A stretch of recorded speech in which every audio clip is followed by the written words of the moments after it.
இன்றைக்கி என்ன சமையல் பாத்திரமா? எனக்கு சண்டே, நான் கறி மீன் எதுவுமே வாங்கலை. வீட்டில் ரெண்டு பீஸ் கருவாடு இருந்தது.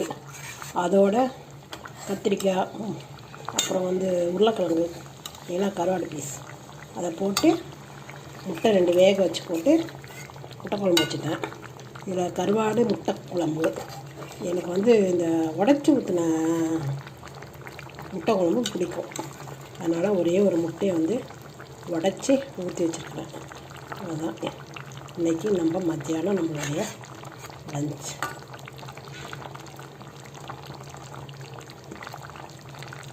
இந்த மழைக்கு சுட சுட கருவாட்டு குழம்பு.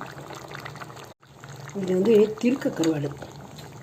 ஊருக்கு போகும்போது வாங்கிட்டு வந்தேன். ஒரு 2-3 பீஸ்லாம் கடந்தது. அதெல்லாம் போட்டு குழம்பு எடுத்து வச்ச ரசம் சூடு பண்ணி வச்சுருக்கிறேன். சூடாக இருக்கும்.